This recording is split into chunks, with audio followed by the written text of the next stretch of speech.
मैं ये कहना चाहता हूँ कि बहुत लोग कई बार ये समझ नहीं पाते, वो ऐसे रास्ते पर चले जाते हैं कि धर्म को भूल जाते हैं, राष्ट्र धर्म को भूल जाते हैं, निजी स्वार्थ को ऊपर कर लेते हैं, राजनीतिक स्वार्थ में अंधाधुंध कार्य करते हैं। ऋषि परंपरा इसकी कभी इजाजत नहीं देती। अपनी पृष्ठभूमि में देखिए, हजारों साल की पृष्ठभूमि में किसी का भी शासन हो, कोई भी शासन व्यवस्था हो, ऋषि के मुख वचन से जो निकल गया वो हमेशा निर्णायक रहा है, राजा विवश रहा है, उसकी हमेशा अनुपालना हुई। 10 दशक के अंदर ऋषि परंपरा का पूरा सम्मान हो रहा है।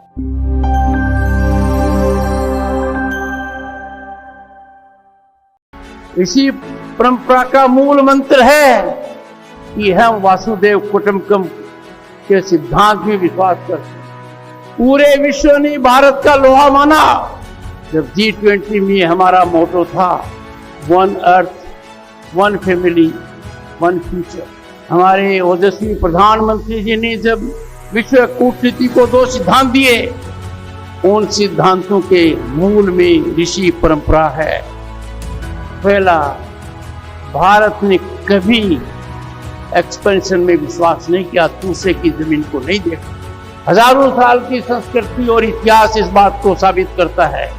दूसरा, किसी भी परिस्थिति में, किसी भी संकट का, किसी भी दुर्घटना का, किसी भी अंतरराष्ट्रीय कलह का समाधान युद्ध नहीं हो सकता।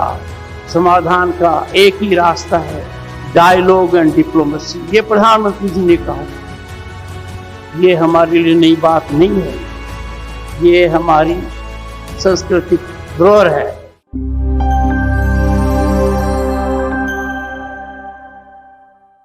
दुनिया में कहीं भी चले जाओ, बड़े बड़े दुनिया के लोग भी जब अशांति महसूस कर रहे, पथ से भटक गए, अंधकार दिखाई दिया, तो उनका रुख भारत की तरफ है। हाल के कालखंड में भी बड़ा नाम कमाने वाले तकनीकी युग में उन लोगों को भी मार्गदर्शन और रोशनी इस देश में मिली। इसीलिए हम कहते हैं कि हमारी ऋषि परंपरा की वजह से ही आज भारत जल में, थल में, आकाश में और अंतरिक्ष में बहुत बड़ी छलांग लगा रहा है।